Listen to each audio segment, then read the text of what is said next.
Hi guys, my name is Ved Narayan and I'm going to be your host today for Brown Speaks. Just a quick reminder, Brown Speaks is a platform where we connect awesome members of the Brown community with others by allowing them to share their stories through interviews. I'm here today with Professor Danny Warshay. He graduated Brown in the class of '87. He is now the Executive Director for the Nelson Center for Entrepreneurship and actively advises startup companies around the world. So, Professor Warshay, the first question I'm going to ask you today is, how would you describe yourself as an 18-year-old coming into Brown? Well, first of all, I appreciate being referred to as awesome. That's a really wonderful way to get started.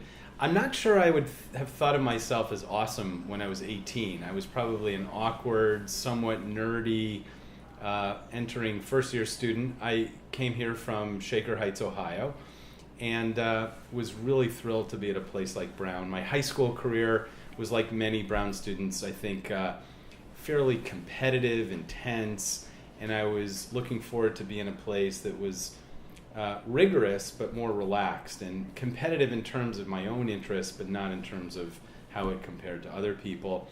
And I had a really wonderful liberal arts experience. I immersed myself in a curriculum where I could kind of control my own destiny, which is often the way I think people are drawn to Brown in the first place.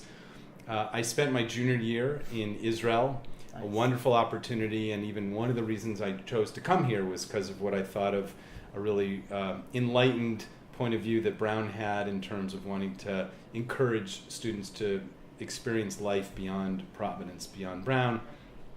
And when I came back my senior year, I had two radical things happen to me. One, by far the most important, is that I met the woman who became my wife, Deb Herman, and we're very happily married. We have 3 children, one of whom goes to Brown, and she's involved as a faculty member in the Brown Medical School as a researcher. The second thing that happened to me, and I had no prior experience in any of this, is I fell into an opportunity to be part of the leadership team of a software startup. Wow. And what was somewhat striking about that, especially compared to your question about what I was like as a first-year student, I had no experience in technology or software, and I barely knew anything about business. But it didn't seem odd at all that I was being asked to join this team. This was mostly a group of technology-minded CS students who were taking a project from class and morphing it into a commercial opportunity. And I was in charge of most of the business operations. We developed that company with some nice support from Brown. Our first office was in the basement of Wayland. Wow. I did an independent study with Professor Hazeltine. Nice. And often what I have to describe to students when I tell this story is that there were computers in the middle and late 80s. And we built that company up over the course of a couple of years and ended up selling it to Apple. Wow. And that was a phenomenal experience in all sorts of ways, mostly in terms of, as I reflect back on those first few years at Brown and also my entree into the world of entrepreneurship, in that I'm not sure I even knew enough to call what we were doing entrepreneurship, but it was my first taste of what I now recognize as entrepreneurship, and that became the foundation of most of what I've done throughout my career now at Brown as a professor, teaching entrepreneurship for the last 13 years, and also now running the Nelson Center for Entrepreneurship since it started about a year and a half ago.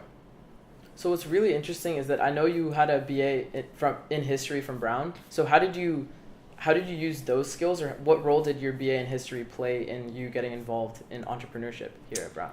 I'm really glad you asked that, because I am a huge proponent of liberal arts of all kinds as the foundational skill for just about anything you want to do.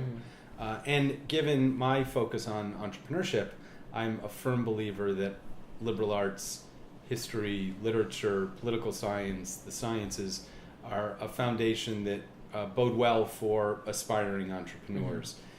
In fact, it's the basis for my teaching of entrepreneurship at Brown.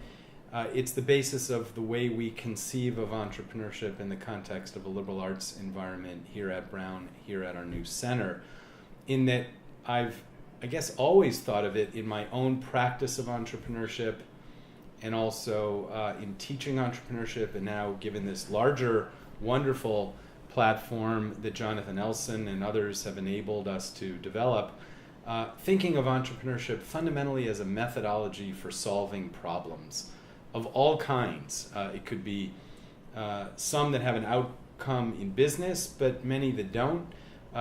We work across campus among all sorts of disciplines, some of whom never thought of themselves as having any relevance to entrepreneurship. And so I think a lot of that comes from the fact that I was a Brown student myself, a product of and drawn to the open curriculum, a liberal arts concentrator who thought maybe for a while about immersing myself as a professor of history until Bryce Lyon, a beloved professor my sophomore year of medieval intellectual history, talked me out of it and said, I don't think you'd be happy being a professor, but I embraced history nonetheless as a foundational set of skills that I do see tied pretty closely to what I do in my ventures myself and what I do in teaching entrepreneurship in terms of thinking critically, understanding what problems to ask, how to do research, how to devise a hypothesis, how to prove that, how to deal with data, how to communicate, how to write well, how to speak well, and even just being intellectually interesting, interested in a range of topics that make me a good citizen of the world. And it's one of the reasons I loved being a student from that first entree in the fall of 1983, and why I continue to love being part of the Brown ecosystem as I'm a professor and head of the Nelson Center. So you mentioned that you usually encourage kids, or some students are from non-entrepreneurial backgrounds or non-traditional entrepreneurial backgrounds. Can you give an example of someone that you've mentored or a company that you have seen grown that's not from a traditional entrepreneurial context? Yeah, first of all, I guess I'll ask you to clarify. What do you mean by traditional entrepreneurial context? So like when most people think of entrepreneurship, they usually think of like a tech startup or something that manufactures something and sells it later. So can you think of something or a company that you've mentored that comes from a background that's not one of those two that people usually associate with entrepreneurship? Yeah, I'd say there's a lot of evidence of that coming from my entrepreneurial process course, Engine 1010, that I've taught now that I created, that I devised, and that I've now taught for 13 years. Some really wonderful examples of what you're asking. And it's pretty typical, because we have a very wide diversity of types of students in the course, to have what you're describing happen. One of the ones that I'm especially proud of is called Runa. Runa, you may be familiar with. It's an energy beverage. I love the fact that people are now considering it a household name. Well, that started in my 1010 class, my entrepreneurial process class, I think in roughly 2008. It was a core group of students, none of whom had any technology background. They didn't have any food and beverage background even. They had a passion and interest in a community in Ecuador. And through that connection, they were exposed to an herb that grows natively in the Amazon and in Ecuador that is the basis for a traditional drink called guayusa that's brewed in tea form. And it has a energy creating quality to it with a more sustained kind of imprint than coffee would.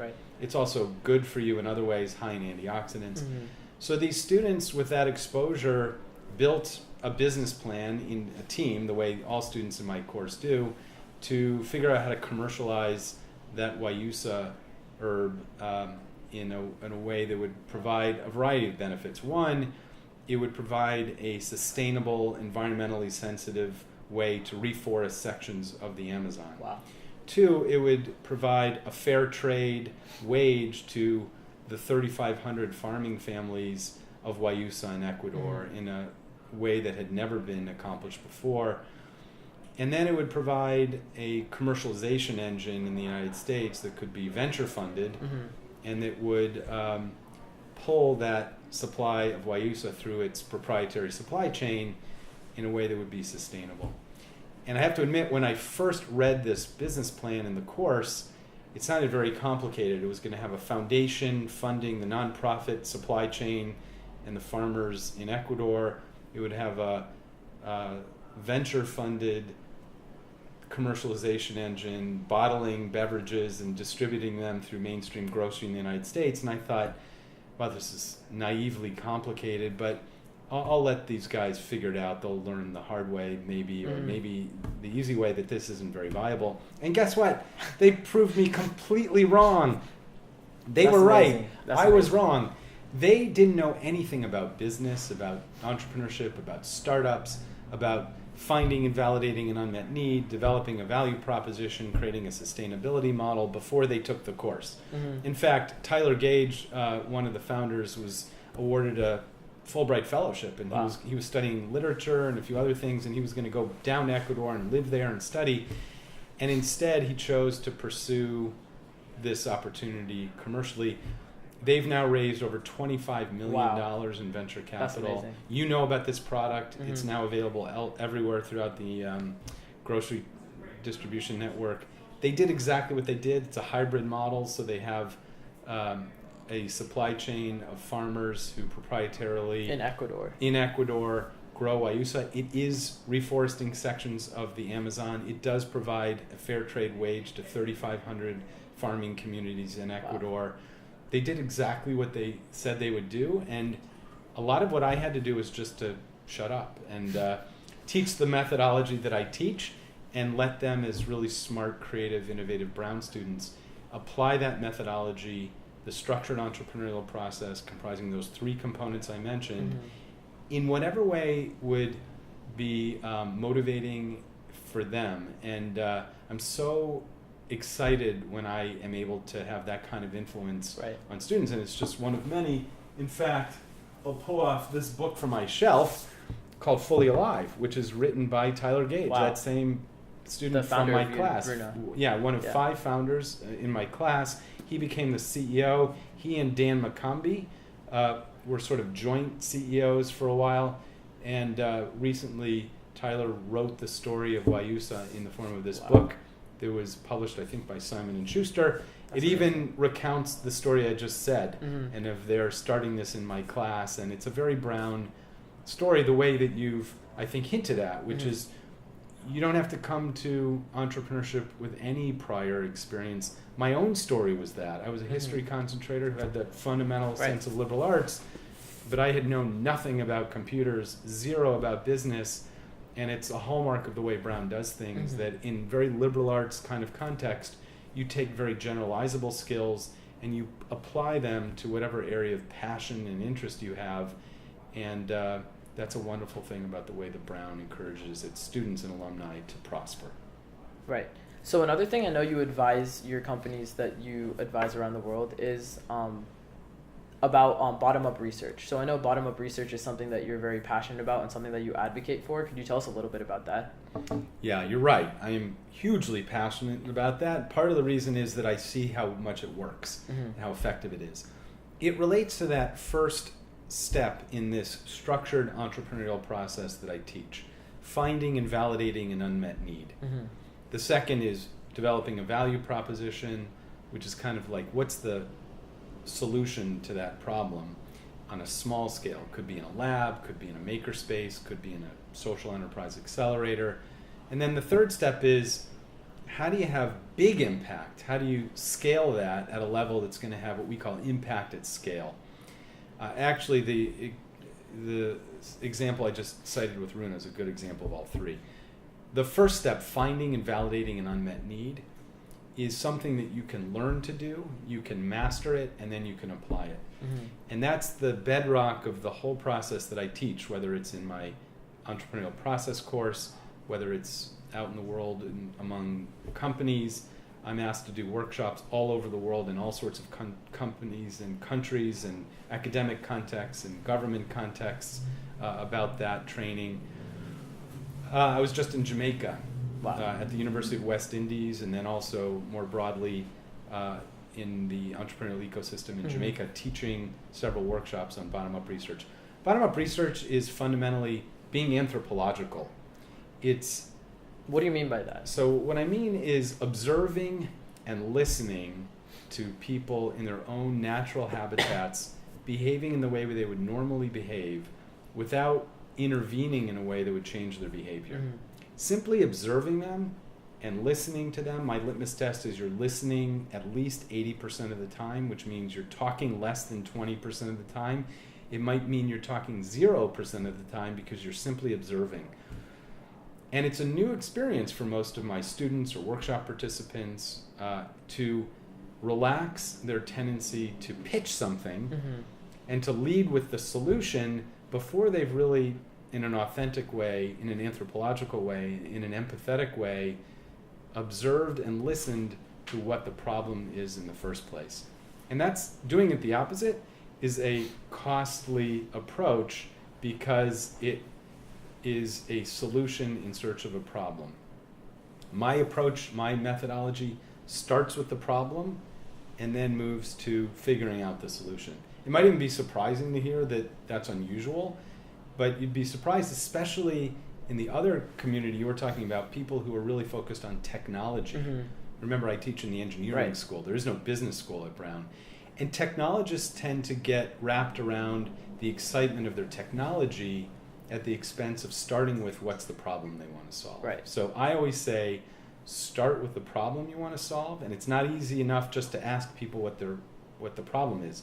They themselves may not know, which is why I say observe them actually in their own habitats, behaving normally the way an anthropologist would without intervening, and not relying simply on what they'll tell you their problem And that is. observation will allow you to either determine whether there is a problem or try to observe something else and see if there's a new problem that you can solve. Right, because sometimes, especially if you're biased, and we're all biased, I'm guilty of this too, by what we think is a solution, we will imagine that and construct the next steps in the entrepreneurial process that way.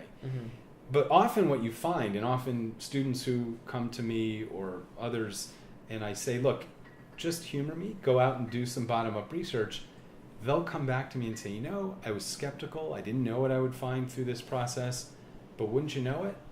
I actually stumbled onto something that I hadn't assumed was a real problem, and it's a much more significant thing for us to address than what I originally thought was the challenge. So bottom-up research, I know I'm kind of known for that in this community. I'm increasingly known for that in the workshops I do around the world, in China, in Jordan, in Bahrain. The U.S. government, the embassy in Bahrain brought me there to do some bottom-up research training because there has traditionally not been a strong culture of entrepreneurship in Bahrain, and they wanted me to start by teaching them some things, and I said, let's start with this. And I find, I do that in Israel, I do that in Palestine, I do that in the UK, in Slovenia, sometimes places on the map I couldn't find.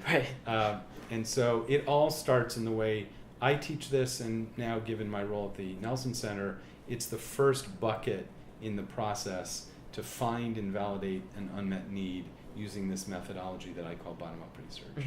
That's really interesting. I just want to ask you, aside from entrepreneurship, what else were you involved with through your time at Brown? Well, remember, I wasn't actually that involved with entrepreneurship until I was late in my career at Brown. It was only my senior year when somebody tapped me on the shoulder and said, hey, would you be interested in helping to start this and grow this company? I was involved. It's ironic.